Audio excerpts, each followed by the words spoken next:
This is Pamperchu, an individual so uniquely deranged that it's nearly impossible to list all of his eccentricities in one go. A putrid, fursuit-wearing, self-described PDF file, paranoid schizophrenic who publicly fantasizes about sniffing kids' feet and stomping on rodents. Frankly, you will be hard-pressed to find someone as twisted and deranged on the internet. But the story of Michael Givard begins with a passion for wearing diapers. Unlike many of his diaper-clad peers, Michael never made any effort to hide his proclivities, telling all of his friends about his love for diapers even in high school. His love for the furry ABDL, meaning adult baby diaper lover, lifestyle was only intensified once he became active online. In 2008, when he was just 20 years old based on his own given birth date, he was already a member of a website called Daily Diapers, where he shared pictures of his pampered exploits, among many other man-made horrors beyond our comprehension found on his page, ranging from pictures of him in Pikachu-themed diapers to him in a full-body bunny suit. There are a few pictures where he can be seen sitting on the lap or laying on the chest of an old Asian man who looks like Gilbert Gottfried. While it took a while for it to be found, internet sleuths eventually found this man's page on the website FetLife. For those of you who are mentally healthy enough to not know what that is, it's a site where you share your strange interests and find like-minded individuals to engage in your hobbies with. Under the online handle AB Mike, his account showed that he was an elderly, submissive, pansexual man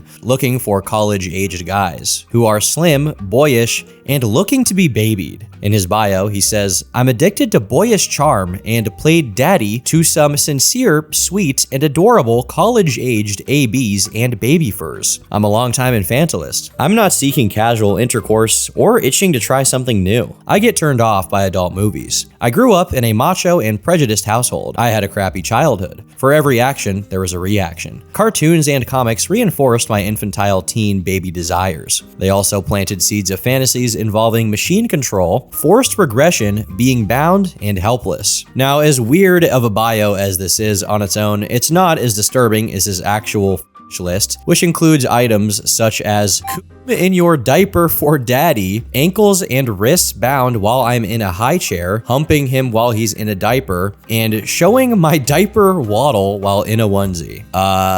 Look, I'm trying not to judge here, but I'm just gonna give up. It's getting hard. In any event, one of AB Mike's college-aged ABs was Michael, who, according to his Daily Diapers page, Daily Diapers, bro, age played as a 5-year-old. Now, 5 is kind of late to be in diapers if you're keeping track, but I'm not really expecting too much logic from this crowd. However bold Michael was with his lifestyle, his online presence remained limited to other people in the ABDL community, at least until the creation of his YouTube channel called Pamperchu. In September, he posted a video of himself in his bunny onesie. This is one of the first videos that got some traction. After all, it's not every day you see a grown man frolicking like a toddler while in a bunny costume, and frankly, the serial killer home video vibe doesn't do him any favors. Now, due to how unusual his attire and behavior obviously was, a brief clip of his video was featured on a piece of news about furries by G4 TV, as in on actual television. This was way before there were things like lolcow culture or even cringe compilations, when the closest things people had to that was like disorganized chatter about Jesse Slaughter or Chris Chan on various websites and forums. And because of that, Pamperchu didn't have the opportunity to fast-track his way to web celebrity via ridicule, and he only amassed a small following of people who were genuinely amazed by his bizarre predilections. But, like the trailblazer he was, he persisted, dropping gems like "Day at the Park with My Daddy," which showed him playing around like a little kid in an empty park, while someone I assume is Mike records him and tells him what to do as if he were his dad. Due to how unintentionally disturbing this content was, it often got taken down for community guidelines. And this was in 2010, before any adpocalypse happened. So you know he was really pushing the envelope for YouTube's terms of service back then. But you may be asking, how? Well, in one video he backed up on a Vimeo account, Michael proved he wasn't an AB poser by not only peeing in his diapers, but also scavenging the trash for used diapers so that he could microwave them and wear them. He also talked about going to the bathroom on his stuffed animals, and then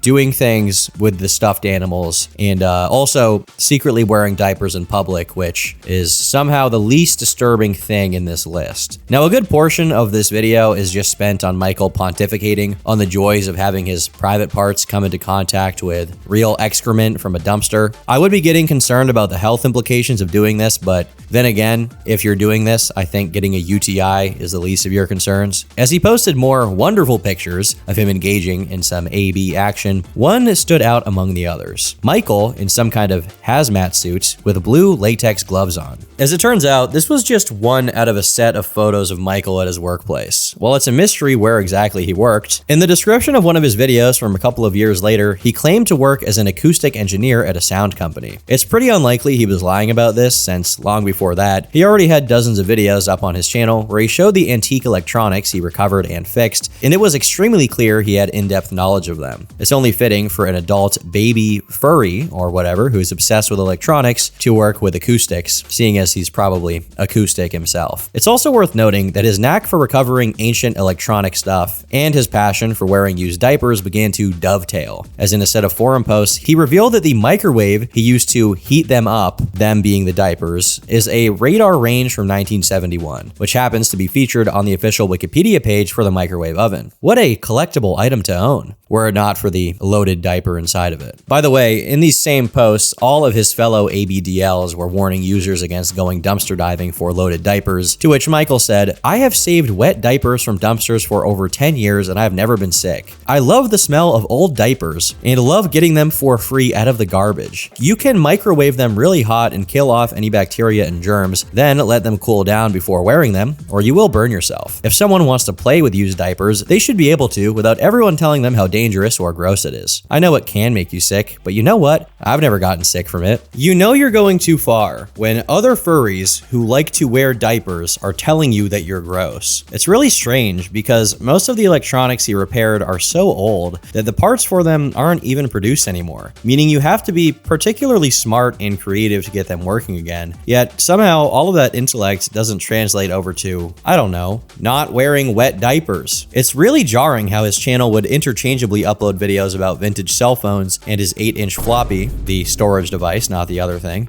to then posting videos about Chinese diapers and splat mats. Part of his initial appeal is precisely because of how many people got into his content through his regular videos, only to suddenly have it sprung on them that the tech-savvy sleuth they're watching likes to pretend to be a baby. It's around this time that we get introduced to another character in Michael's story, Marley, a middle-aged gay man whose FetLife bio reads, "There's nothing better than changing a boy's diaper. A man of refined taste, a connoisseur of the fine arts, who just happened to be into age play, baby fur, bondage, yiffing, humiliation, and last but not least, filling his hole. Every single day, we stray further from God." Eventually, Michael followed in the footsteps of his elders and also made himself a FetLife, updating his new roleplay age as 4 years old and opening his bio with, "Do you know where your kids are? I do." While the interest section has only been saved in very low resolution, we can make out here that he's listed himself as being into ammonia diaper smell, burning diapers, crush, filling my diaper at Toys R Us, feet, and a bunch of other stuff. One notable one being rats and mice living in the landfill. I'm currently still getting over what happened to the mice in the Zooier Than Thou video, so that last item is particularly triggering for me personally. He even added a new tentative item to his list, inflation, which is also reflected in some of his pictures from around this time. While he had already been quite active in the community up until this point, it's during this period that he really hit a stride, with consistently attracting new hate watchers by posting increasingly disgusting content to his online channels. For example, it's at this point that his Vimeo account got renamed to Squish Rat, as he repurposed it to exclusively him posting videos of himself squashing wet diapers. But as he rose in popularity and made the rounds in ABDL meetups and furry conventions, privately, Michael was suffering from cancer, which led many people to wish harm or even death upon him. But as daunting as his cancer may seem, he was quite confident that it wasn't life-threatening, as not only was he already undergoing chemotherapy, the specific kind of cancer he had was Hodgkin's lymphoma, which is highly treatable and curable, with more than 4/5 of all patients seeing complete recovery. And with him being a young, healthy, well, hypothetically physically healthy man with no comorbidities, it meant it was a virtual certainty that he was going to survive. Despite his health situation seeing him go in and out of the hospital during this period, it really did nothing to stop or even slow his diaper-centric activities. If anything, it seems like the prospect of death looming over him only inspired him to enjoy his time on this earth even more intensely, as he frequently posted to the Daily Diapers forum, saying things like, "I want to dig down a little and find some old plastic diapers that have been buried for 10 to 20 years. Would be so fun to put on a hazmat suit and crawl around in these stinky piles of garbage. The smell is half the fun." What a wordsmith. His posting history includes his opinion on what kind of poo is the best, which in his estimation is the smelly kind, and he also adds that he's now making a great diaper pail in his room so that he can constantly smell diapers and just have them there so he can squish them with his feet to make them burst. I hope you're eating while watching this video, by the way, so you suffer as much as I'm suffering right now. Now, every once in a while, Michael would drop vague hints at the root of his love for diapers, such as him identifying with another user in the DD forum who was speaking about how him having intercourse with an inflatable pool toy as a kid led him to the ABDL lifestyle. In another post, he mentions that he wetted his bed well after he had already turned 10 years old, only stopping once he was 11. Now, this may seem trivial or it may seem strange, and frankly, that's all there would be to it, if not for the fact that late bedwetting does have some correlation with being harmed as a child. Although at this point in time, Michael made no mention of it. As a matter of fact, it seems like he deliberately avoided, or alternatively, didn't seem capable of, being candid and personal, preferring instead to harp on his ABDL exploits. For example, he proudly announces that he's begun to lose control of his bowel movements due to wearing diapers for 10 years, and adds that he doesn't worry about leaking, and in his words, just lets it overflow onto his clothes. In a different way than other diaper guys, Michael seems to really enjoy the public embarrassment aspect of all of this, purposely going into pools while wearing diapers. While it's mostly relegated to being a side attraction, Michael was still very much a furry, posting about maintaining his 6-year-old fursuit named Sandy Wolf, and once again revealing he purposely leaks all over his plushies during the night. A highlight from this epic is this picture, titled "Messy Punishment." As we can see here, the caption reads, "Punishment for using my diaper, forced to smell brother's feet as he spreads my mess all over." I have nothing more to say about this. I really have nothing more to say. As previously established, Michael was testing the limits of tolerance even among his fellow ABDLs and furries, and slowly, signs that there was something more malicious underneath began to surface. For example, in 2016, this picture of Michael with a man at the Furlandia convention was scrutinized, because as it turns out, this man is known as Evil Saib, someone who had been so vile he'd gotten himself banned from multiple furry conventions. But what did he do? Well, as far as his furry-related deeds go, he conducted DDoS attacks on furry sites he had a grudge against, organized a massive furry art pirating network, violated his FurCon bans to the point where they had to get restraining orders to prevent him from reattending, ran the r/YIF subreddit, threatened to sue furry websites that documented his actions in a way he considered slanderous, and lastly, uploaded this masterpiece. All the single furries, all the single furries, all the single furries, all the single furries, all the single furries, all the single furries, all the single furries. Now put your paws up. If this isn't hair-whiteningly horrific enough for you yet, don't worry. Those are just his furry-related deeds, as he has his own personal set of completely unrelated crimes against humanity. In the early 2000s, Saib was arrested on 2 counts of coercion, 1 count of assault in the 4th degree, 1 count of harassment, and 1 count of unauthorized use of a motor vehicle. But to be completely honest, this legalese does not do the incident behind it justice. What actually happened is a bit hard to understand as far as what caused it in the first place, but based on a post made in a furry Google group, Saib's roommate Brian didn't want to take him to a gay bar on St. Patrick's Day, prompting Saib to jump on him and forcefully tickle Brian. Brian, after multiple attempts to get Saib off him, kneed Sai on his back. The post goes as follows. In return, Saib beat him, forced him into a shower, doused him with very cold water, shoved a water hose up his ass,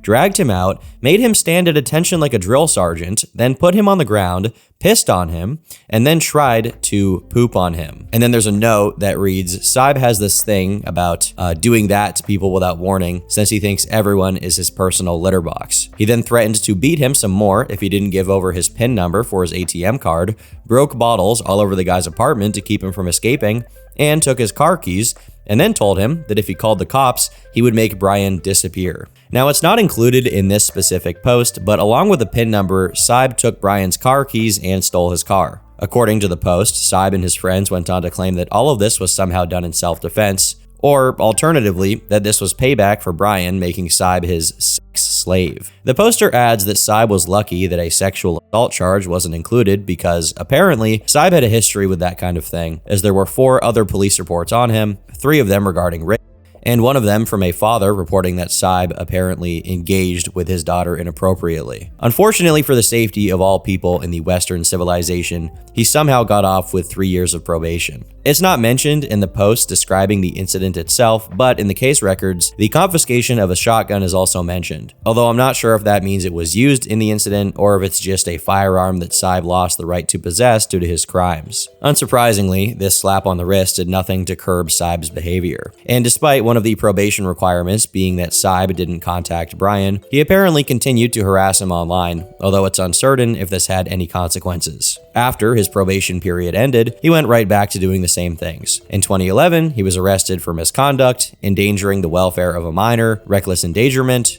SA, and contributing to the sexual delinquency of a minor. When confronted about it on Twitter, he said, "I screwed a 17-year-old who said he was 18 online and got busted smoking weed with her in a car." Given how much the incident with Brian was radically downplayed, we can only assume that this story is also Saib doing his best to minimize his crimes, and even then, it's not enough to really save him. Worse yet is the fact that in another tweet he made replying to someone who said that the girl was actually 15, he said, "15? I never admitted that. She was way younger than 15. Now, he could be saying this in a tongue-in-cheek manner, and the girl was actually 17 as he'd initially claimed, but when you've been convicted of being inappropriate with a minor, do you really get to say this kind of thing without people reasonably assuming you're just being sincere? The cherry on top of all of this is that besides being a felonious child-predating ABDL baby fur, Saib is heavily against any laws that compel people with HIV to disclose it to their partners, because, of course, he has AIDS. Now, I'm not deep enough into the lore to know if he already had AIDS by the time he did what he did to Brian, but if he did, that makes all of that situation twice as terrifying, knowing that not only could those horrible things happen to you, but you might suffer with a deadly condition for the rest of your life, all because you didn't want to take your furry roommate to a gay bar. Unsurprisingly, Saib earned himself his own Kiwi Farms thread, though severely underdeveloped as of right now, already contains a testimony from someone who claims that Saib tried to get them naked on camera for him when they were just 15 years old, and Saib was in his mid to late 30s. Additionally, the thread contains proof that he is a self-admitted zoophile, but is that really surprising at this point? Now, all of this is to establish that Saib wasn't just some guy with a checkered history, but instead a known and confirmed offender and widely recognized as the ultimate arch nemesis of the furry community for well over a decade. Yet, Michael saw fit to take a friendly picture with him. This lack of concern for how even his own community perceived him indicated that maybe Michael had a darker side to him that others hadn't been privy to. Since early 2014, Michael's videos attracted a fair share of scrutiny to a certain website that he used to purchase his diapers, qualitydiapers.net. due to its alleged association with an outright illegal content website that sold plenty of illegal pictures. Now, very few people knew about this at the time, but eventually, one KF user named Throwaway9503 made a comprehensive post covering this issue. Basically, qualitydiapers.com was extremely similar to another website, which also sold catalogs of boys wearing diapers. However, this other website also included racier pictures, many of which constituted illegal content. At first, Quality Diapers seemed like exactly the same kind of business, a thinly veiled front for illegal activities involved in the sale of illegal videos. It's also mentioned in the post that the diapers are unusually cheap, but that there's a $60 price tag on unspecified paywalled content, which probably is where you would find what the website was actually set up to sell. Fortunately, it does seem like neither site is archived or up anymore, but knowing how these things work, they're probably doing the same thing under a different name right now. While it's possible that Michael didn't know about any of this, it doesn't seem like he ever cared to look into it in the first place. Given his association with people like Saib, it was clear that he didn't mind being around or doing business with that sort of people. It's after these things come to light that we see a sharp change in Michael's behavior online. In one YouTube comment exchange, he can be seen saying that he's now in a polyamorous relationship with 3 other men. Around the same time, his profile on a site called plush.yif, which was dedicated to people interested in engaging in relations with plushies bodies was unearthed. They also found his Flickr page, which contained entire albums of absolutely revolting pictures of 5-year-old rotting diapers, as well as one folder titled Plushy Love. There's probably some Resident Evil 7 mold growing on these things.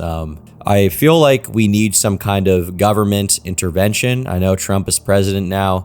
Not to say that I love him, but if he could get involved in something here, he would have my vote. In early August of 2019, YouTube channel Deadwing Dork posted a video about Pamperchu, which got to over 1 million views and introduced a much wider audience to Michael's exploits. Over time, people got to wondering how Michael was paying for all of this stuff, because while he evidently did have a lot of marketable skills, it didn't seem like his employment status was stable. I mean, getting jobs of any kind must be hard when you're diaper waddling and overflowing on the reg. As it turns out, he'd been mining Bitcoin since 2013, and one KF user estimated he could be sitting on anywhere between 5 to 10 Bitcoins by mid-2018. And that's only if he started in 2013. If he started earlier than that, it could be a lot more. For context, one single Bitcoin is currently valued at over $100,000. While it's unlikely that he has millions of dollars, it did seem like he had enough money to not worry about getting work and enjoy a lot of free time. And what does he do with all of that free time? Well, besides more videos where he's burning diapers and having diapers put on him by his roommate, it turned out that during this entire time, Michael was actually suffering from serious substance abuse issues. But I didn't start drinking until I ran out of what I have been taking pretty much my whole life. So I'm not going to use the words of the actual drug, but one makes you a tweaker and one makes you a heroin addict. He immediately clarifies that he's talking about pills here and not any other kind of substance, which may lead you to think that he just ran out of his prescriptions. However, soon after, he adds that he got them from his connect, meaning that this unnamed person was the one who actually had gotten those pills prescribed to them, not Michael. Based on his description of these pills, he's most likely talking about ADHD medications like Adderall and opioid pain meds like oxycodone, given how commonly those drugs are prescribed to people. Michael's explanation is that in the absence of those two unspecified drugs, he turned to alcohol to soothe whatever it was that he was medicating away in the first place. This video is particularly unusual, even by his standards to say the least. His bedroom looks disgusting and disheveled, he sounds wired up and is visibly jittery, and at one point he even starts becoming emotional, which is very much unlike him. But that's what they keep saying. You know, the doctor's like, oh, you can't have opiates because you'll kill yourself or you'll overdose or whatever. You know what? I went through cancer. I went through a lot of things. I'm not going to kill myself with drugs. It's pissing me off. Two things that work for me. Something that wakes you up, and something that makes your pain go away. Earlier in the video, he mentions not having taken morphine for a long time at that point, and based on how he's behaving, it's clear that he's badly addicted to the substances he's now off of and suffering from withdrawals. But I think there's something deeper here. Michael is autistic, as per his own admission, which hardly comes as a surprise given his obsession with antique electronics and, well, no offense, but the furry diaper stuff. However, one other common aspect of autism is the difficulty in expressing more complicated emotions, especially if they're negative. If regular people can bottle up their emotions and turn to drugs to remedy their feelings, it only makes sense that someone with Michael's cocktail of conditions is much more likely to do so. It's also interesting to note that he mentions his cancer as one of the things he's already gone through, but at no point does he say that the opioid he's taking is for any cancer-related pain. At the very same moment, he mentions that he's gone through a lot more than cancer, but doesn't name anything in specific, which is indicative that whatever pain he feels is probably psychological, not physical. Besides his self-induced loose bowels, Michael seems perfectly physically capable, so one has to wonder, what's the cause of this pain if not physical? The answer, especially when you factor in that he's so developmentally arrested that he wears diapers and sleeps in a cradle, is quite obvious, although it's not explicitly stated by Michael himself, at least not yet. For the rest of the video, whenever he approaches the topic of his need for substances and his pain, he immediately sidetracks to talk about his most recent gigs, fixing expensive antique video games, and his master's degree in electrical engineering, all while he drinks a beer and frantically paces around his room. Interestingly enough, this video is quite reminiscent of the Alan tutorial ARG, which happens to be about a developmentally arrested autistic guy who records himself in first person doing creative projects in his bedroom and occasionally cries about some past trauma that he can't bring himself to talk about, all while he slowly spirals into complete insanity. One of the biggest pieces of the Pamperchu puzzle is how he can be so comfortable and never even get defensive about his strange lifestyle. But one of the major reasons for that is that the ABDL stuff stuff, as well as his electronics acumen, are both covers for something darker that he doesn't actually want to face. Soon after, more facets of this darker thing begin to show. He uploaded a video that almost immediately went down and took his entire YouTube channel down with it, due to the fact that it included several violations of the YouTube terms of service. Fortunately, we do have an archived audio version, and it shows just how badly Michael was doing at this point. For starters, the video appears to be titled "Why I Like Children," and right in the beginning, he hits us with this. So right now, I'm hearing voices, so I put these things on my head. I put them on my head, and they kind of help. I also like holding my children, or my pretend children anyway. Now, this is extremely concerning. His penchant for alcohol alone wouldn't be able to give him auditory hallucinations, which immediately begs the question of whether he was doing something else. He had previously alluded to smoking weed, but the likelihood that he developed schizophrenia as a consequence of that is very low, even if there is a correlation between the two in some young men. So while weed could potentially have something to do with it, since he was looking for new depressants due to his bad relationship with alcohol, it's much more likely that these hallucinations were caused by a stimulant like meth, since the kind of psychosis it can cause closely resembles paranoid schizophrenia. Michael's definitely smart enough to realize how similar the substance can be to Adderall. Given he's already talked about having people who give him drugs, it's not all that far-fetched that he got himself some in his desperate attempt to fill the gap left by the pills he used to abuse. Within a minute of his admission of having hallucinations, he starts talking about how his Chuck E. Cheese doll, the child he's referring to in the audio I played earlier, won't eat McDonald's cheese because it's cheap and of poor quality. Unlike the many other instances of Michael interacting with his plushies that seem slightly self-aware, Michael seems like he genuinely believed his Chuck E. Cheese doll was real. And as disturbing as this audio already was, after the 2-minute mark, it takes an absolute nosedive. Doesn't matter what my children are, I just love them. Right now, I'm craving children. Like, I really want a child, but I know I can't have that in my life right now, so I have stuffed animals. I have little Chucky. He's in a vintage diaper, which is all soaked and dirty, because I kind of like that. Remember, he's confirmed to have a profile on a website for people who like their plushies a little too much, so this sounds particularly absurd. After talking about his children, Michael mentions someone named Steve and says that he's his adult. Soon after, it becomes clear that he's referring to the same rat doll he frequently interacts with in his video about his alcoholism. The odd thing is that it seems like the rat doll is actually a surrogate for a real person, as he mentions Steve brought him in, but then immediately diverts the topic to something else. A minute later, he goes back to explaining his fantasies. I have a lot of friends who wear diapers when in their older age, but I guess I should just say now I like kids. I mean, it's not in the same way you might like kids, but it's a parenting feeling. It's something you got. It's really difficult to talk about. Well, did your dad or mom ever smoke next to you? I mean, I smoked next to Chucky. I know it's kind of going away as a fad, but I drive my kid in my car, which would kill you if you got in a car wreck. You know, it's kind of like that. This is a sentiment he reiterates a few times elsewhere in the audio, and whenever he brings it up, he always prefaces it with, "This is hard to say." It's hard to gauge what exactly he's trying to get at, but it eventually becomes clearer. It's at this point that it's heavily suggested that Michael's entire infatuation with ABDL comes from not being properly taken care of as a kid, leading to him recreating his childhood in the same way he wished that it had happened. He makes sure to stay vague about it, and whenever he comes close to the topic, he gets audibly choked up and starts vocally stimming. Eventually, Michael manages to bring himself to say what the point of making this video was, and he comes clean. I hope my audience's understanding of these predicaments.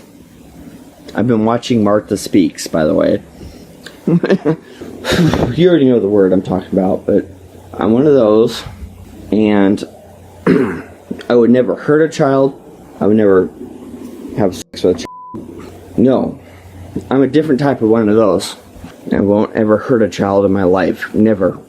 Never ever. But you know what? I am one. So look around you. In my dreams, a child came floating up, and all I wanted to do is hug him. Make sure he wasn't sick. He was coughing really bad. So, once you know that they are all around you, and this is a really, really harder video to do than the drinking video. So I am one. This is very grim to say the least, but pairing it with every other thing that led up to this point, it's hardly surprising. What's interesting is that while basically acknowledging himself as one of them, the example he repeatedly gives is his dream, where a child floats to him and he rubs their back, along with the strong wish to keep children safe and take care of them. By themselves, these descriptions don't quite fit the bill for what he's calling himself here. Now, if I were to play an inordinate amount of devil's advocate, if he truly has other worse fantasies that he simply opted not to provide, it would make sense for him to suffer from POCD, a condition in which typically people who suffer that kind of abuse in their childhood obsessively think that they too are PDF files. But the safest thing to assume by far is that he actually is a PDF file. What's even more concerning is that he emphasizes that everyone he's friends with are also PDF files, or at the very least, are okay with it, whatever that could possibly mean, since I don't think you can really be okay with that without being one yourself. Despite how predictable it may seem from where we stand, the few followers of Pamperchu who caught wind of this before it got taken down took this news like a gut punch. However, some of them, and probably his friends that he mentioned in the video, excused the things he said, saying that they loved him despite his flaws. After this, he went silent for some time, prompting some to speculate that he might have gone away for good, whether because he no longer wanted to be seen online or because his family committed him to a mental health institution. But as it turns out, neither of those happened, and in September, he was spotted at the Furlandia convention dressed up like a rat. 1 month later, he came back to YouTube with a new channel, as if nothing had ever happened. If anything, he was even more unhinged after returning, with one of his first videos titled "I'm a Glitch Mouse," having him throwing a dead mouse at the camera. Other highlights include a pair of videos where he can be seen dehydrating and actually cooking a diaper by straight up electrocuting it until it melted, something that even his peers saw as a clear sign for his disregard for his own life and safety. As he conducted Dr. Frankenstein tier horror movie experiments, his house deteriorated, falling into disrepair and being subjected to his hoarding tendencies. His behavior was becoming increasingly erratic, and at one point, people noticed that there were a few items in his house that looked like quartz inserts one would use to smoke out of a rig, which further supported the meth theory I mentioned earlier. One commenter in specific claimed that Michael had recently mentioned mainlining, which is a term for injecting substances. This is even more concerning than the smoking rig hypothesis, as the danger of overdosing, among other things, tends to be a lot greater when injecting. Of course, we're splitting hairs here. He shouldn't be doing any of these in the first place, as he clearly has serious mental health problems that are compounded by his abuse. As time went on, he only became more and more deranged. His speech patterns became increasingly slurred and frantic, and his videos, well... Hello everyone, this is Pamperchu. Today, I'm going to teach you how to flush a diaper down the toilet. What might be even crazier is the fact that, in the comments, someone said, "This causes thousands of dollars of damage to plumbing systems and repairs and unblocking. Can't believe what I'm seeing." To which Michael said, "Do you work for American Standard Toilets? I would like to know why you are looking up diaper videos. Also, it's a federal offense to impersonate someone from an organization you don't work for. Be careful with your wording, boy pup." Now, I'm no legal eagle, but I'm pretty sure there's no stolen valor for plumbers, and you're not violating federal law by claiming you are one in the YouTube comments. It's also worth noting that, unlike the overall polite tone that his videos have, Pamperchu's comments often get quite aggressive, which led some people to speculate that the person running this channel could be someone else and not Michael himself. But there's no confirmation of that. However, soon after this, it was revealed that Michael had been arrested for criminal mischief of the second degree, which appears to mean property damages running as low as $500. Somehow, videos continued to go up without issue on his YouTube channel, meaning he'd either schedule them to go up, which is unlikely, or, indeed, one of the people he was living with at the time was operating his channel for him. While he remained in custody, whoever was running his channel uploaded a video of him burning diapers for warmth, followed by a video of him power walking in a supermarket with a loaded diaper on. Shout out Roderick. In the meantime, it's unknown who was behind these uploads, but eventually he came back and made a new video himself, addressing the arrest, showing his inmate ID, and explaining that he was taken in for supposedly smashing some plates and clogging a toilet, an accusation that he suggests was levied by someone who was living with him. With this minor domestic dispute out of the way, we can now go back to regularly scheduled programming. Michael is once again hearing voices. Well, the voices in my head are pretty strong this morning. It started around 6:45. Anyway, I watched NASA TV all night. Strangely, after bringing this up, he opts instead to spend a couple of minutes of this relatively short video covering random minutia out of his day, like him eating an entire pack of 30-something sausages. Ladies and gentlemen, the bulk has never been more back than it is right now. The winter arc is back! The winter arc! Eventually, he circles back to the topic of the video. Anyway, yeah, voices in my head been talking to me all night. Actually, no, just a couple hours. But it's really annoying. And so I thought I'd sit outside, and I saw the anomaly.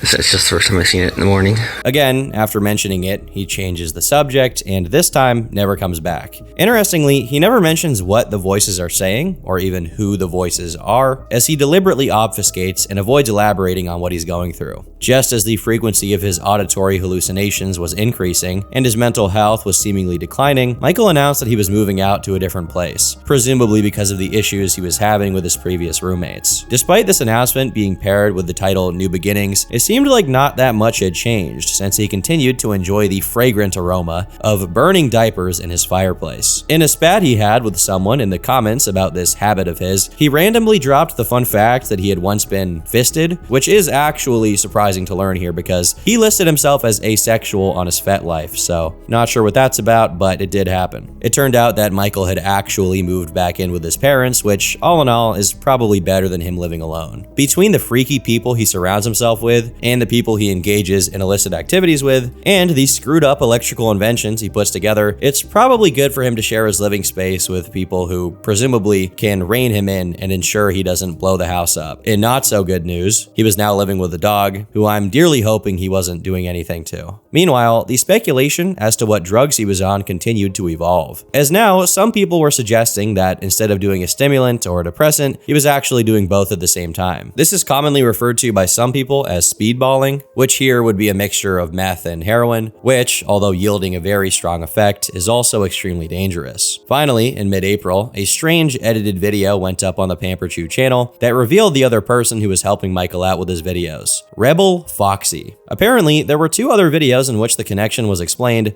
but they're now privated or deleted. In a YouTube comment exchange, Foxxy can be seen agreeing with someone who is saying that Michael needs help, but that he's better off now that he lives with his parents. Upon first glance, it may seem like Foxxy could be a potentially good influence on Michael, but immediately after, it turns out that he's equally, if not even more messed up. KF users immediately came up with a video of Foxxy having audible diarrhea in his diaper, which I won't play here for the safety and welfare of your souls, but on his YouTube channel, Foxxy posted censored videos of himself having his diaper changed by his, in his words, his daddy, and in their description, he redirected people to his Patreon, where the uncensored versions were being uploaded. By the way, I should note that he does all of this while doing a baby voice, which makes all of it that much more vile. As people became increasingly familiar with Foxxy, he revealed that Michael had now gone into rehab, and that he had taken control of the channel in his absence, which only brought him even more scrutiny. The rest of 2020 marks a drought of new Pamperchu content, as we only get a new picture of him every once in a while, although we did get a 4-minute video consisting exclusively of his gnarly ass feet. It would take until the beginning of 2021 for him to officially resurface, as he was contacted by a KF user through Telegram and confirmed his identity with a selfie. Interestingly enough, people immediately noticed that Michael had an icon for the Tor browser on his desktop, which made them wonder, a guy like him, with his past statements and his proclivities, what could a guy like him possibly be doing on the dark web? We can't assume anything based solely on him having downloaded the Tor browser, but it does make you wonder, does it not? Regardless of him resurfacing, he continued to be largely inactive,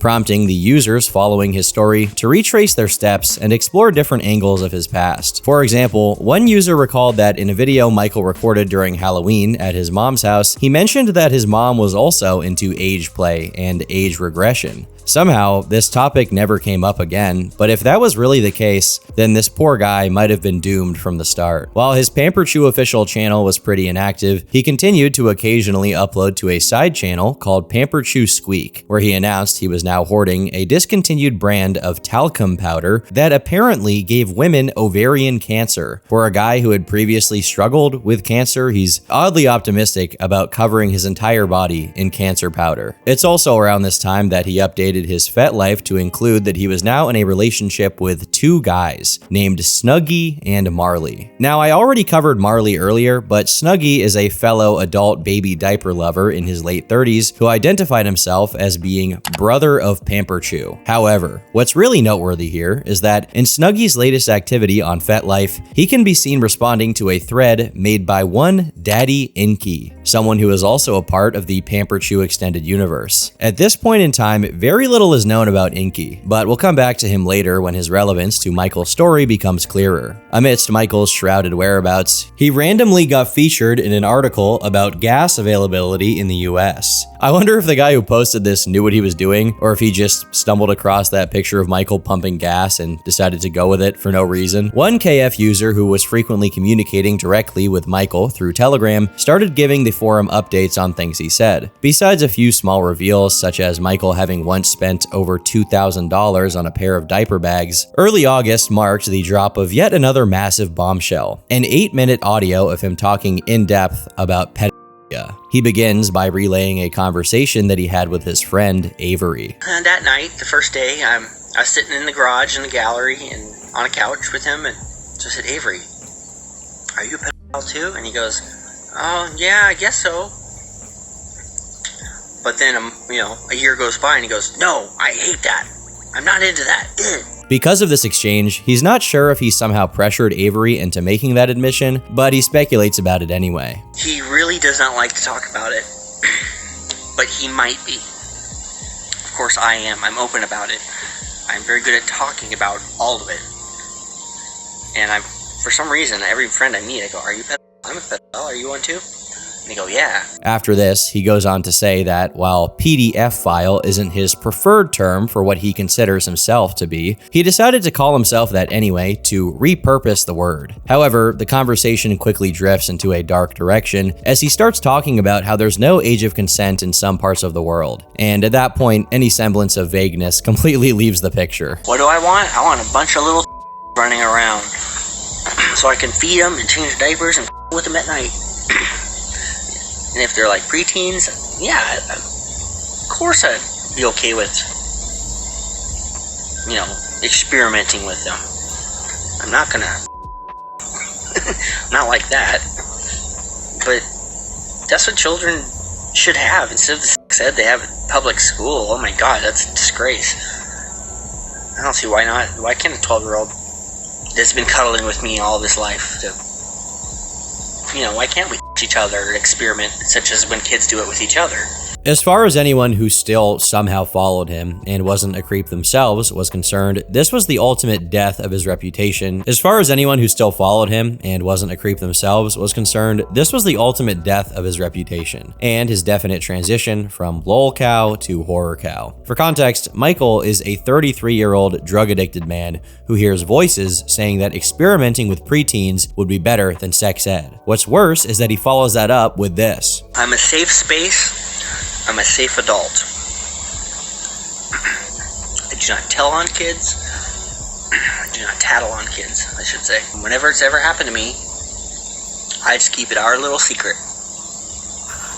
I've never actually done anything, but I have a little friend that's around 12, and well, he sure has a shining on me. He sure likes me. But we just play in the pool. With that being said, the case of Pamperchu has gone from extremely concerning to arrest this guy now. The fact that he's actually hanging around kids is a sign that he already has what he wants to do in mind and is preparing to do it, or worse, potentially already doing it. Rarely does a crime of this sort happen suddenly. Most times, it's someone a kid knows and trusts. And in this case, Michael fits the bill to a T. After that jarring reveal, Michael nonchalantly starts voicing his support for simulated, not safe for work art of underage individuals, going as far as to imply he's intimately familiar with 3D renders that look almost exactly like the real thing. He concludes his audios to this person by basically bragging about how much he knows about this stuff, followed by a single text message that reads, BRB Kratom. If you don't know what that is, Kratom is an esoteric Southeast Asian drug. Well, I say esoteric, but it's at like Walgreens probably, but basically a lot of people take Kratom. It's kind of a meme. Now, maybe he was joking, but knowing his penchant for substance abuse and the fact that he has Tor installed on his computer and a lot of Bitcoin, people started speculating that he was just buying Kratom him online. And then when he comes back from his kratom break, he starts explaining the evolution of something. During an ice age, where there's less food available and less mating available, a evolved to take a child that another family could not take care of anymore. And they had a long-term relationship. Child eats less food.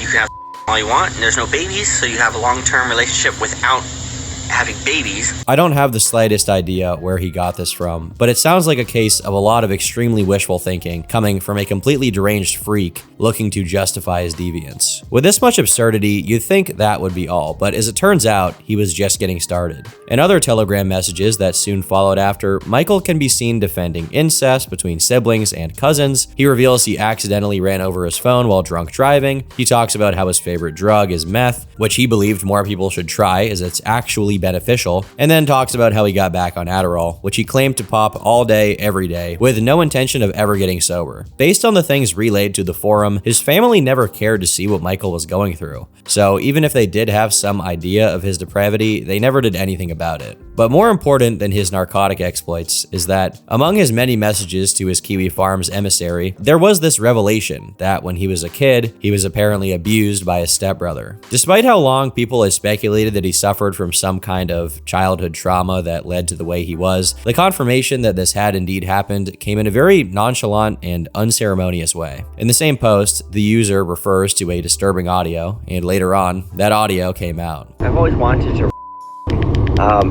I call it just to cuddle and just to smell them. I don't know what they smell like. I never had kids around me, but I want to smell them, and I just want to hold them and put them in a little diaper and hold them. That's about it. That's as far as my pedophilia goes. Hey, my stepbrother molested me, and I want to dig into his face. I want to you know what you did to me when we were little kids? Well, guess what we're doing now? No, it was a good molestation. Basically, well, he had a diaper. I was wearing a diaper, and I was like, diaper me, brother, diaper me. And whatever he did, he just mushed it onto my penis so hard I was 8, so I probably didn't actually. I just had an orgasm. It was great. Now, when I use the word molest, I tend to think of that as just touching, not having. So I do like molest, but I do not like having. Not unless they really want to, and I know they don't. While it definitely lived up to the description of disturbing, it once again brings to question how much of what Michael says is tainted by his self-made definitions of words. It's quite elucidating to see him trying to downplay him being abused and genuinely not understand how that kind of thing would traumatize other people. Based on the way he behaves, it seems he's convinced himself that what he went through is normal and had no effect on him, despite the fact that he's clearly mentally unwell and has to constantly be on drugs to cope with his regular life. There is an actual concept in psychology called minimization, which is essentially when people downplay their trauma, and it's somewhat related to another phenomenon called repetition compulsion or trauma reenactment syndrome, which is when people feel compelled to recreate the circumstances of their trauma to try and correct or take control over something that happened in their past. However, it's rare to see someone go so far into that mental spiral that they actually start believing that their trauma was good and that other people should also go through it. Strangely, despite these bizarre revelations, things continued to go on normally, and it seemed that no matter how absurd or vile the things Michael admitted to were, nothing was going to happen to him. In September, he made a couple of videos about his experience with cryptocurrencies, wherein he claimed he had once sold a pack of his dirty diapers for half a Bitcoin back when it was just a few dollars. It's also around this time he started documenting his process of getting and fixing up his new motorhome in the same trailer park as his parents' house. While this may seem innocuous at first, KF users eventually figured out where he lived and noticed it was less than 400 feet from an elementary school. In October, he went trick-or-treating with his mom during Halloween, and once again, Michael is explicitly taking any chance he can to be near children and interact with them. I think that's all he really cares about, since despite months going by of him working on his house, his priorities were not very well ordered. An example of which is the fact that he carpeted his kitchen, but for some reason neglected to put in a sink. As he became increasingly erratic and his motorized crack house was being christened with all of his vintage diaper trinkets, another Telegram leak hit. In his personal group chat, someone named Mr. Timmy claimed to be 15 and asked to post pictures. While some of the other people in the chat advised caution, Michael replied saying, "Oh, I can groom and touch, just do it." And he then also said the phrase, "soft makes it legal." I have no idea what this guy's talking about. Is there some kind of law in Oregon I've never heard of where, I mean, you get the idea. I'm not gonna,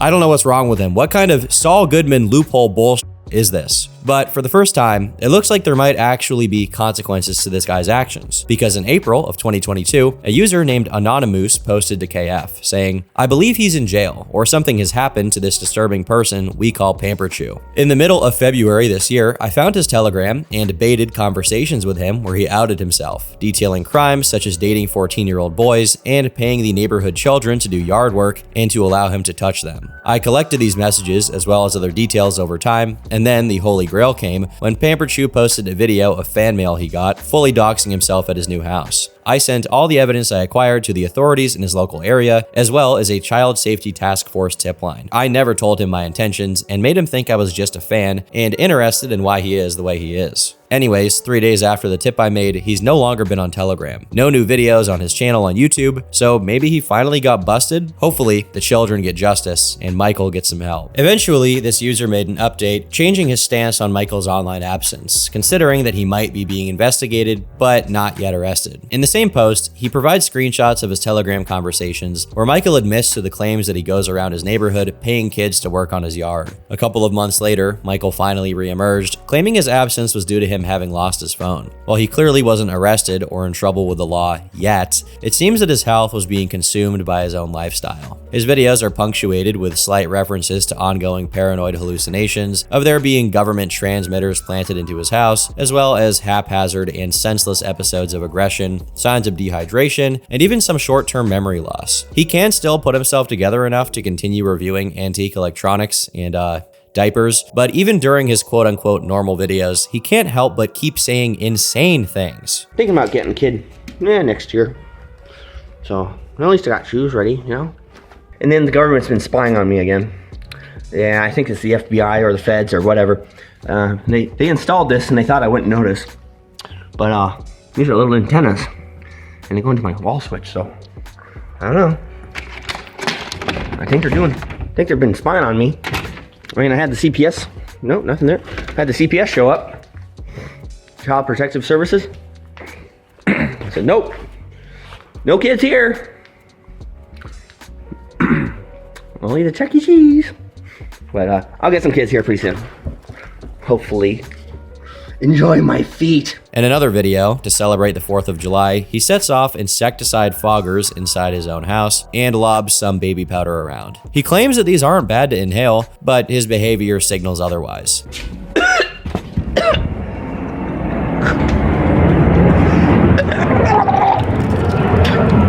Well, you get the point. But of course, it's not a real Pamperchu video until he starts talking about kids. Just remember to recommend me, and you bring your kids over and we'll saran wrap them. That make sure they don't, to make sure they stay fresh. It's a big pallet wrap, that's for your kids. Again, the line between a joke and something he's serious about is really being blurred here, since over the course of his years online, he's time and time again shown his predilection for things being wrapped in plastic, environments that are completely covered in plastic, and plastic diapers. Now, he's talking about saran wrapping minors, so I'll let you be the judge of what he means by that. Another highlight from this video is when he shows the roof of his shed, which has, by my count, 11 diapers on it, for reasons an anthropologist simply could not deduce. His schizo posting goes up a notch in his video titled Gene Splice Baby, wherein he claims that he is the product of genetic experimentation, remarking upon his facial features and the bottom of his feet as evidence of that. Soon after, he uploads I'm a CRISPR baby about the same subject, but this time showing that he had glued multiple $2 bills to his walls before reiterating that the FBI is watching him. Eventually, it seems that he starts to dissociate. I don't know what to do with Pamperchu anymore. He keeps breaking all my stuff.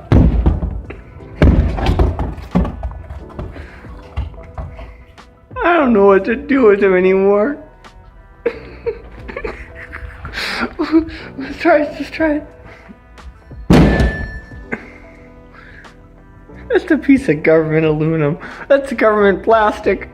That's government plastic right there. The rest of the video contains more of him breaking stuff around his house and slamming objects for no discernible reason. As his mental health rapidly approached ground zero, someone identifying themselves as the president and chairman of the Society for Pamperchu Worship posted a large cache of previously unseen images of Pamperchu to prove that they'd been in contact with him, claiming that they were willing to serve as an intermediary between Michael and the farms. Immediately, a question and answer started, with Michael almost immediately admitting to having used a site called Ink Bunny that, according to his own recollection, had lots of illegal content on it. Soon after, Michael decides to bypass his emissary and joins the farms himself to engage with the users directly. He proceeds to claim that his remark about it being legal if it's soft was just a joke he made while he was drunk. In the same post, he says he's had an enema laced with meth, but that he was staying off of it as he was on Adderall to function and be healthy. He also says that he expects his cancer to be coming back in a few years. One of Pamp's posts include him saying that a 4-year-old boy said he liked him, and when he was asked if he thought it was okay to engage with that 4-year-old, he said, yes, as long as it's consensual. This response obviously is extremely horrifying, and it also prompted some more questions from users. For one, he was asked why he thought that a 4-year-old could consent,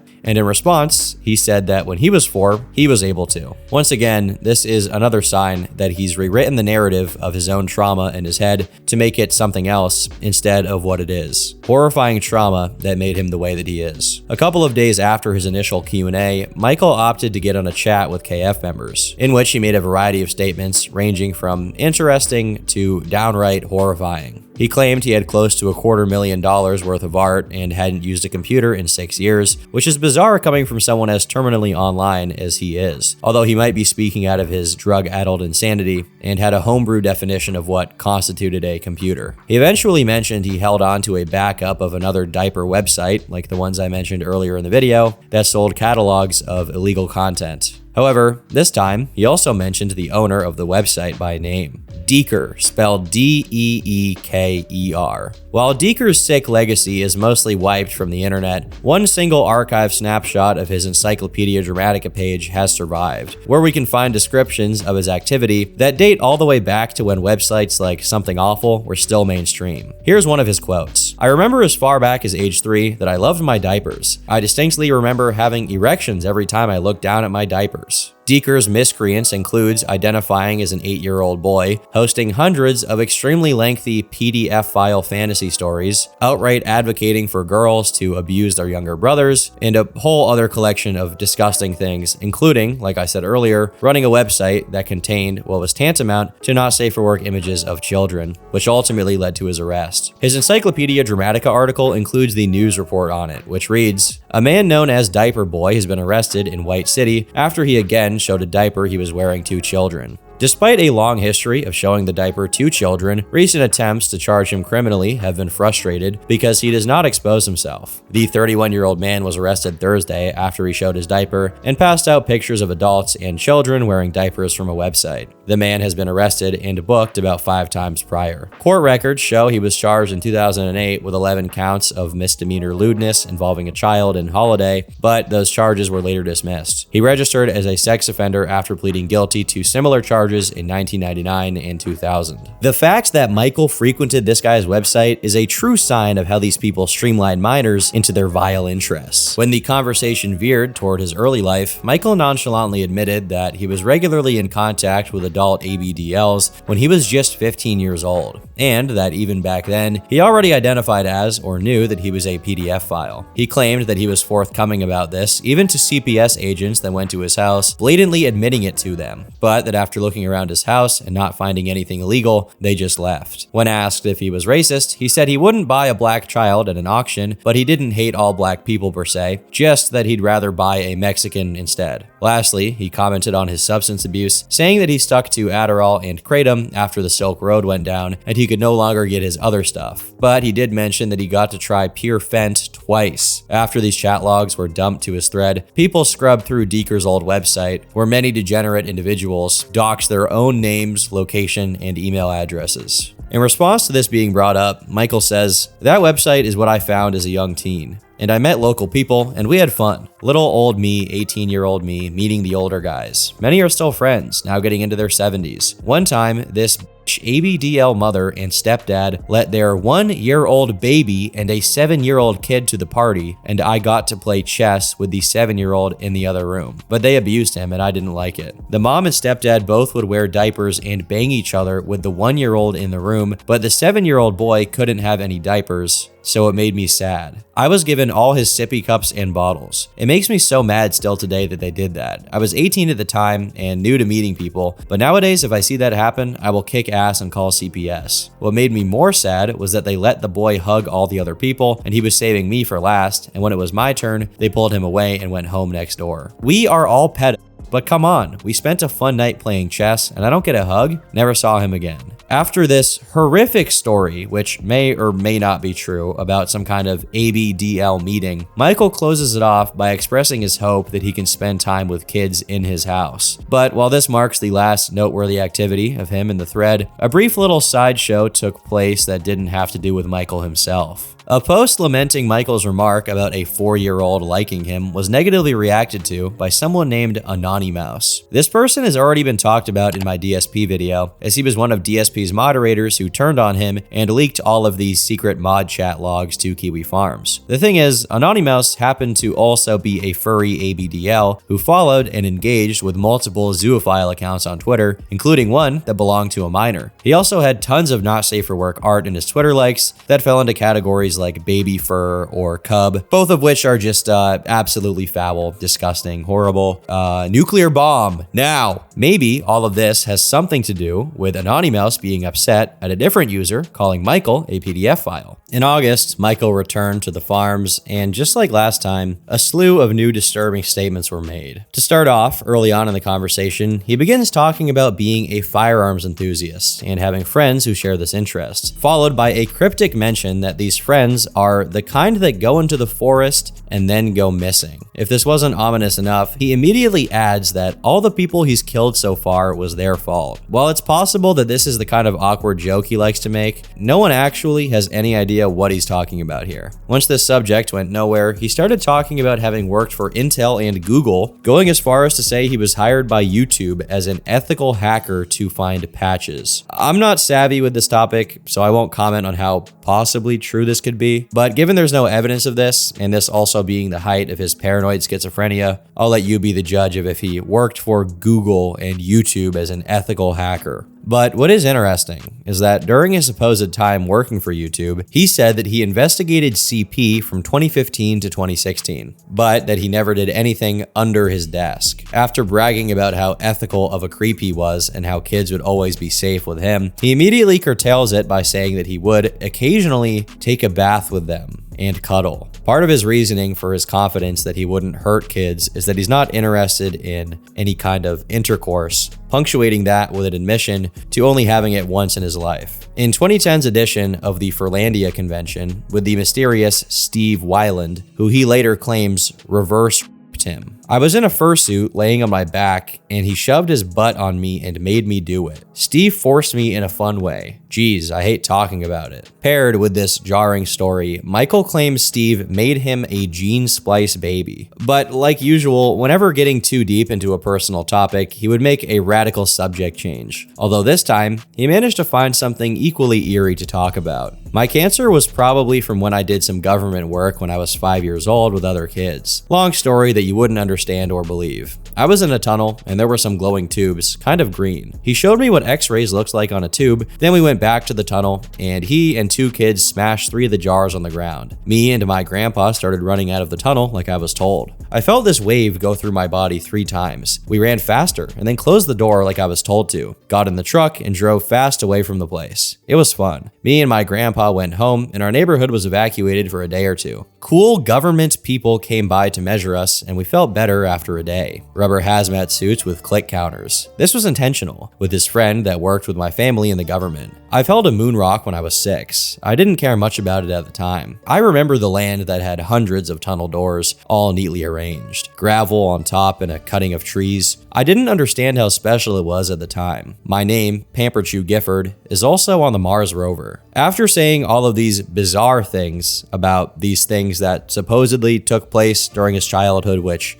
did not happen. He cut himself off before he could say anything else, closing his sequence of messages with, "Okay, no more showing off Pamperchu." Besides mentions of him bathing in bleach, bug bombing his house without leaving it because it's safe, and playing with lead from car batteries as a child, these stand as the highlights of the nearly 5-hour conversation that the Farms had with Michael, and after that, it was just radio silence. He would only return as the end of the month approached, and unfortunately, it was in a much darker circumstance. But before we can get into what came out, I first have to introduce you to the Council of Evil, however hard that may be. Now, if you're at all familiar with Ethan Ralph's kill stream and the crew of misfits that hangs around that sphere of the internet, imagine that but with even more degenerates, and you'll get the idea. There are many members of the council, so to speak. Mormon Shaggy, for example, is a schizo and self-proclaimed Mormon preacher who happens to have been excommunicated by the Church of Jesus Christ of the Latter-day Saints. Shaggy considers himself an SA victim specialist and has even worked as a youth counselor supervisor, although he got fired and eventually sued for his behavior. The court document describing his termination states, "During the termination meeting, he kept yelling and swearing at other employees. He grabbed a large knife that was on the nightstand and put it in his bag. He screamed various obscenities such as F you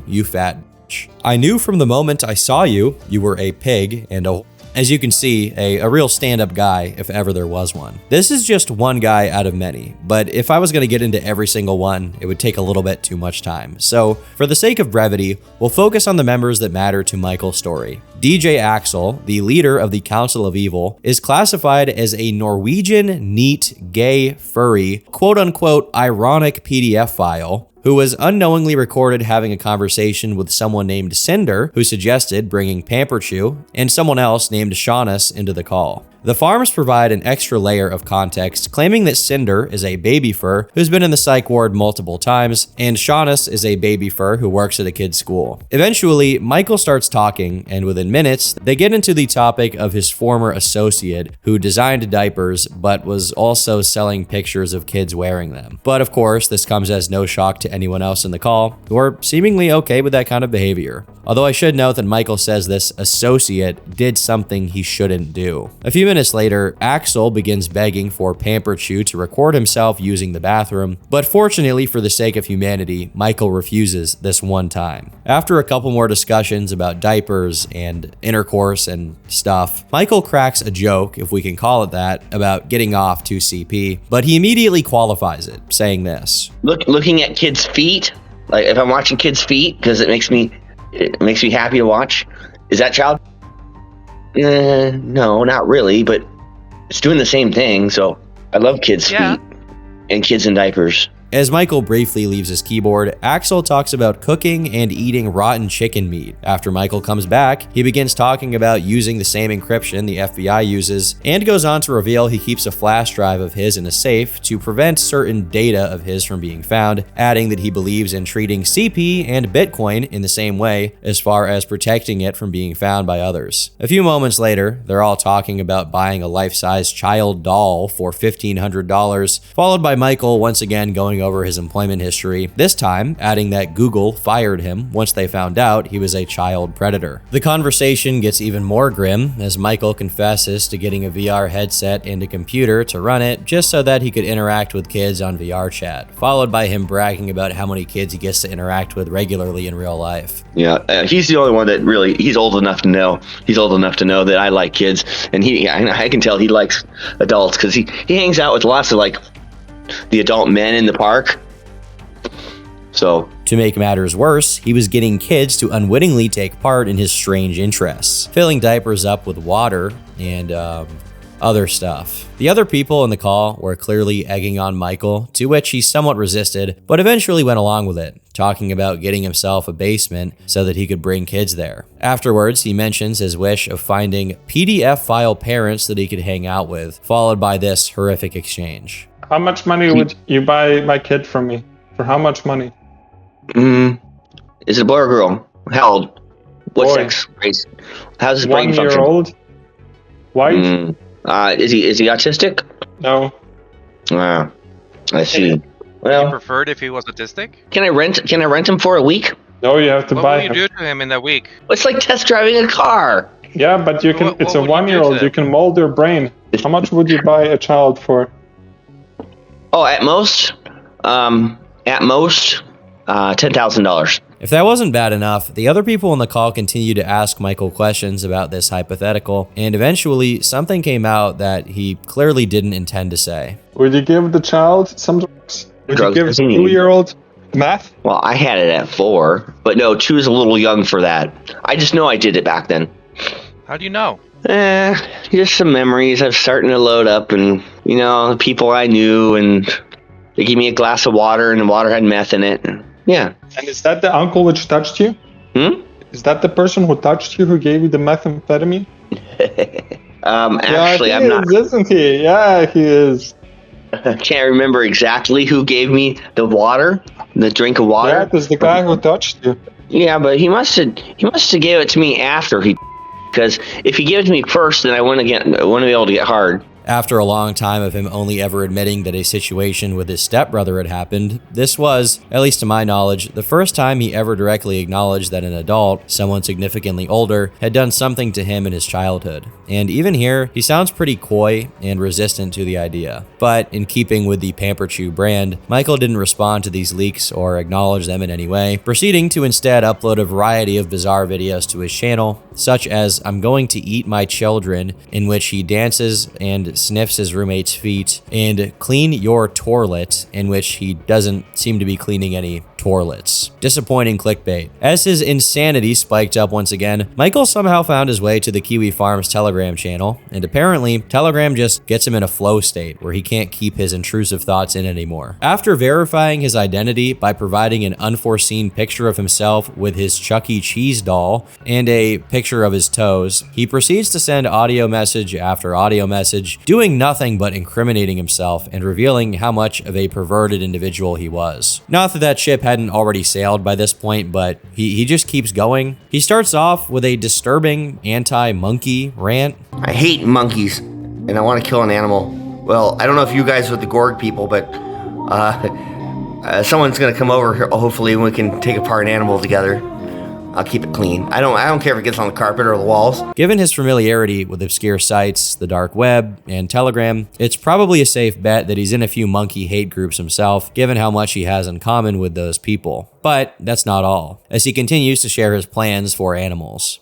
So far as I know, I think it'll be a rat or a rabbit. I think maybe we'll do a rabbit. Yeah. Or a raccoon, but I think we'll do a rabbit. And also, I'm gonna eat it. I'm not just gonna take it apart and f*** it. No, I want to learn.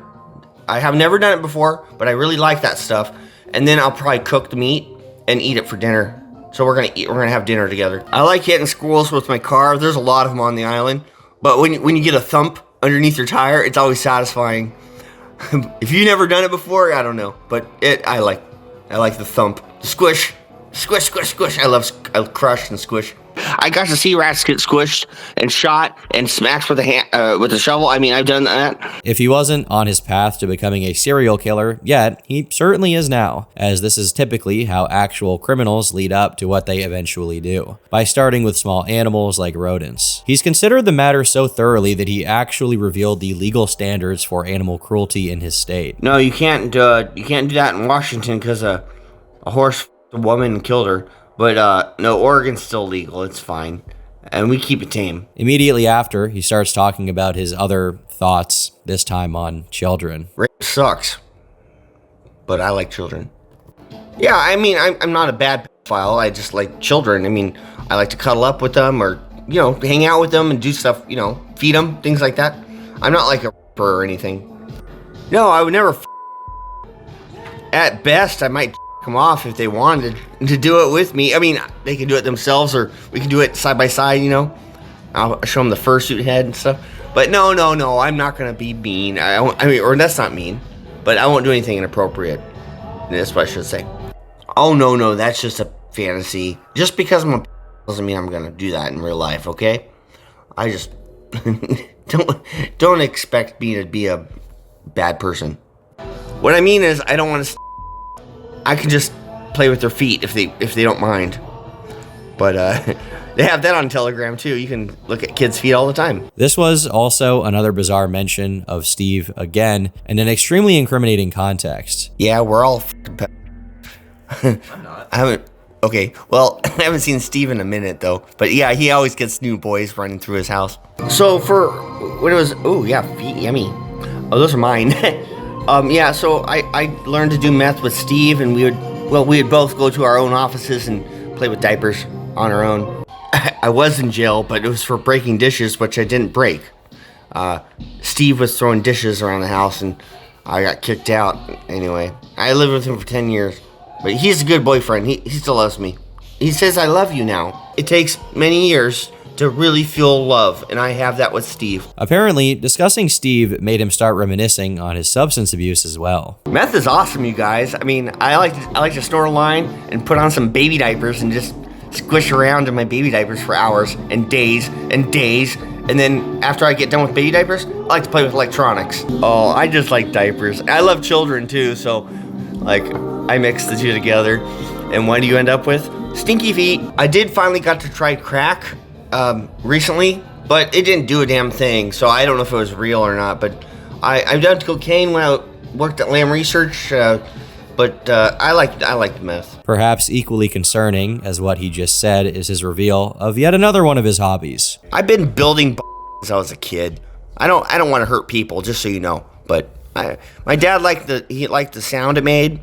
But yeah, we made dry ice and other types of but you know, like pipe. But we did it in a safe place, so no one got hurt. What's worse is how these extremely disturbing audios are paired with extremely, even if unintentionally, funny ones. I got a diaper. I bought $4,000 worth of diapers. My closet's full. I wear them. I've been wearing them since I was 14. I threw out my underwear when I was 14. Isn't like the worst word nowadays? Like you can't call someone a fat. I mean, you can say, but you can't say anymore. Anyway, I don't know. I digress. If you thought that King Cobra was as disgusting as it got with the esoteric recipes, prepare to enter a new world of culinary hell. No, I haven't microwaved a diaper in a minute. I cooked one on the barbecue with some barbecue sauce. That was pretty good. And then I plugged one into the wall. And it smoked and it made the house smell delicious. He even mentioned me at one point, and I'm not really sure why. I don't know who Tom Turkey is, but I used to have a turkey named Tom. We called him Tom Turkey, Turkey Tom. Yeah, I don't know who that is, though. To hear my name come out of this guy's mouth is a life achievement I never really expected to get. But eventually, the topic became his experiences in the furry community. And this is what came to mind for him. I always loved the smell of fursuits. At first, I didn't like that, but now, oh yeah, sweaty fursuit, I like that. His one smells like chocolate, of course. My friend borrowed mine. It was covered in and people were hugging him like they thought it was me, but there was him. So yeah, mine was just, it looked like that, but instead of chocolate, it was spoo.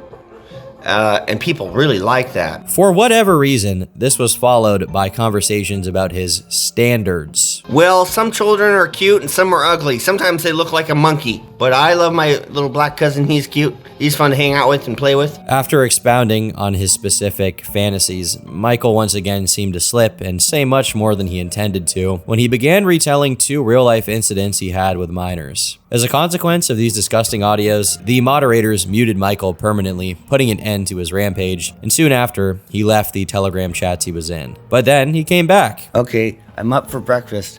I pooped the bed. I did that on purpose. I just changed my diaper and I'm all clean and happy now.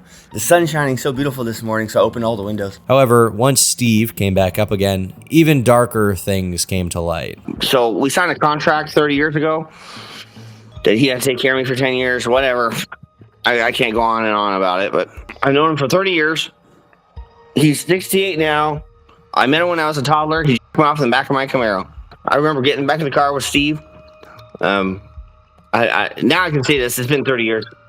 I liked it. I was happy. And then every time I saw him over the years when I was a kid, I was like, I forgot about you. I'm worried I'm going to forget about you. You know. And finally, when I was in my 20s, I forgot about him, of course. But then he invited me over for a date on his birthday. He built me a house. He took care of me for 10 years, rent free. So now I'm in my own house. Yeah. But that's what the contract said. You had to go on one date, and if he likes you, you gotta go keep going. But he has lots of boys. There's lots of boys that hang around. Yes, my mother knows about this man. She signed the contract when I was like 4. I mean, I signed it too. But after going through the bullet points, the legal documents, yes. After saying these things about Steve, he once again started talking about how his grandparents worked for the government and once let him hold a stolen moon rock while he was being timed, for whatever reason. The unbelievably grim implications of these stories, if true, is that Michael's parents and grandparents signed a contract with this Steve person that basically granted him a certain amount of access to Michael throughout his life. The fact that he acknowledges he spent a portion of his life with no memory of Steve whatsoever is very fitting, given that people who suffer childhood trauma often expunge certain memories and feelings. When people try to convince Michael that he was abused and should do something about it, this was his response. Why would they turn Steve in for? The statute of limitations already canceled that. Also, I accepted that and wanted that. Between March and April 2023, more communications between the farms and Michael went on, where he admitted to having recently overdosed on a cocktail of malt liquor and opioids, having his neighbors find him completely unresponsive and call 911. He also admitted to having engaged with 2 Rottweilers, having performed an act on a cat, and then confessed to knowing the people who had nitrous oxide canisters at the Rainforest Convention, then talked about being back on meth, which he was now regularly doing again. Last but not least, he apparently managed to solve racism. As long as you don't use the N-word in a derogatory term, although you can do that, I think it's okay. You know, like in song, or as a greeting. Hey, I haven't seen you in a minute. You know, something like that. But when it's in a derogatory tone, that's when it's a hate speech. You shouldn't do that, but I don't think it should be illegal either. Yes, like howdy, that's a good one. I mean, you usually have to know the person ahead of time. It's hard to keep the story of Pamperchu tonally consistent, since every time he says something morbid, dark, or confesses to doing something evil, it's followed up with these weird zingers that almost make it hard to take seriously. However, we're immediately pulled right back into the absolute black hole that is this guy's existence, as in April, it also came out that Michael had just joined a Telegram group, which was allegedly tied to various extortionists, zoosadists, groomers, and even real-life murderers. I'm not going to comment on the authenticity of these ties to this specific Telegram group, but given all of Michael's previous misdeeds, this is hardly impossible or hard to believe. Around the same time period, Stone Toss based one of his Flirk NFTs on Pamperchu with the full-on bunny costume and 1971 microwave, and then Michael got interviewed by an OG lolcow by the name of Naya Okami, who's responsible for this classic. On all levels except physical, I am a wolf. However, the conversation between the two yielded very little in the way of new information, as Michael was mostly being asked questions that he'd already been answering dozens of times by this point. I've been one for many years, my whole life. It's just common conversation with people. So, would you tell somebody you met on the street that you were a...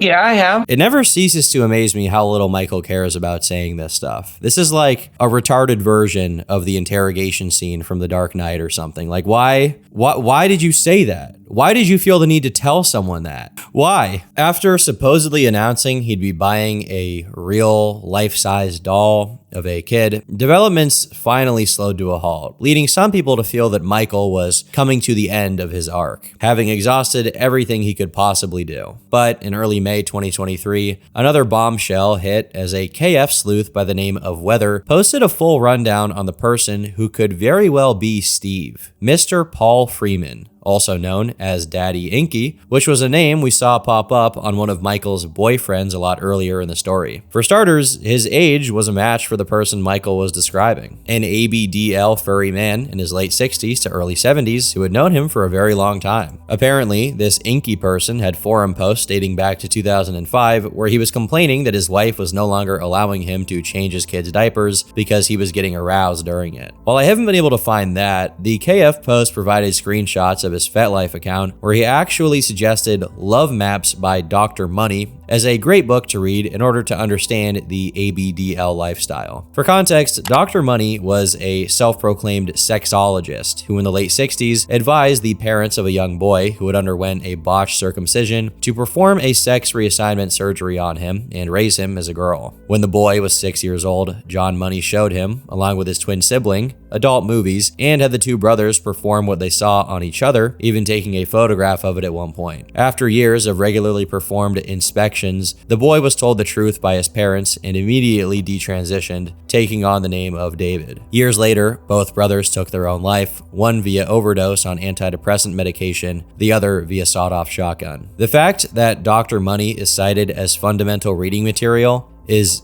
disturbing, to say the least. It's incredibly f***ed up. Also on Paul's FetLife, we can find his interests include things like age play, diaper rash, among a lot of other nightmarish things. His Instagram is riddled with requests for boys to follow him, along with him complaining about being called a PDF file, while also acknowledging that he's interacting with minors. Now, all of this is more than enough to show you what kind of fucking freak we're looking at here, but to make all of this even worse, Paul isn't like Michael. He doesn't wear his degeneracy on his sleeve. Instead, he keeps it hidden in plain sight. Further scrutiny into his online presence showed that he had a non-ABDL Facebook, where he revealed that he was working in the U.S. Department of Commerce and is an accredited Grand Master Freemason and a Protestant minister, posting Bible verses to his page on a daily basis. By looking through the people he followed on Instagram, it could be seen that he followed over 5,000 accounts, many of which belong to preteens and teenagers, although I'm not going to show their handles or the pictures for obvious reasons. From his evident interests in teenagers to the place where he lives, all of the information available on this guy matches that of the mysterious Steve. And given Michael has clearly expressed that he's interested in shielding Steve from law enforcement, having a fake name for who he calls his daddy would make sense. Unfortunately, as bleak as all this is, it doesn't seem like anything ever came out of it. Meanwhile, on the Pamperchu side of things, he'd been exiled from all KF telegrams and found himself in the presence of one Doom Guy, a known Kiwi Farms lolcow. What Doom Guy wasn't aware of was that their conversation was being recorded. So he began asking Michael for .onion links, meaning websites on the dark web. While he didn't initially specify what kind of links he wanted, Michael grew increasingly frustrated at his lack of articulation, leading to this moment. Well, What exactly are you looking for? Tell me more exactly what you're looking. Are you looking for naked girls? Pictures, like I said, female ages ranging from like 14 to 17. The one I sent you is probably the best. The one I sent you is probably the best, but you're not going to see naked, though. You're going to see, like, cute girls. Like, it's okay. I mean, they're cute. Later on in their conversation, Doom Guy starts talking about hypothetically having a secluded farm with an underground section where he could keep people in cells where they'd have to perform, in his words, or they wouldn't be rewarded with food. And strangely enough, Michael says he's been to places like that before. Despite the depths of depravity the tale of Pamperchu had plummeted to, few people knew the full extent of it, and his activity continued unhindered for the time being. In mid-2024, YouTuber Nick Nobody released a documentary on him, mostly focusing on his bizarre diaper experiments. But at this point, that stuff had already been long surpassed by the other elements of his story that are way more egregious in comparison, however unlikely that may sound. In the same month as Nick's video went up, Michael posted a new video where he can be seen playing with his Chuck E. Cheese doll, saying that he had a fun day playing with his government aluminum and occasionally talking to his roommate Sean in the background. I genuinely cannot believe that there are this many people who are completely okay with living with this guy. Just a couple of weeks after this video went up, a KF user notified the rest of the people on the Pamperchu thread that Michael had just posted a video of a man, presumably himself, doing something with a dead rabbit. Given how unusually horrific this was, even for Michael's standards, people immediately confronted him about it, to which he responded saying the following. No, that wasn't me. That's somebody else. But I will let you know it's one of my favorite videos. I've always wanted to do that. The fact you can hear the laughter in his voice as he says these things, along with his previous admissions, leads me to think that even if it somehow wasn't him in the video, it very well could have been. It wouldn't surprise me. Ever since this happened, Michael has continued to make regular uploads to his Pamperchu Archive YouTube account, which makes me assume that his main account has been forbidden from making new uploads. After a long hiatus and post that began in May 2024, he started uploading again in December. And as much as it pains me to say, nothing has changed, as a noticeably aging and now wrinkly Michael continues to don diapers and pajamas as he goes about his bizarre life. It's rare that someone this deranged gets to live for this long, let alone have his own place, and basically in some weird way be functional. However, Michael himself speculated that he won't live to see himself turn old, as his cancer will eventually come back. Unlike most lolcows, Pamperchu's is a story with no real takeaway, as we're basically compelled to acknowledge that even after everything, this guy will simply continue to exist alongside us. Worse yet is the fact that, as he's reminded us time and time again, he's far from being the only one of his kind. Maybe one day the drugs will claim his sanity. Maybe one day his diapers will make him septic. Maybe one day his 1971 microwave will turn the city of Beaverton into Chernobyl. With Pamperchu, anything is possible. Anyhow, thanks for watching. Sorry I made this video. I genuinely am. I've been Turkey Tom. Thanks for watching, and until next time, leave me alone.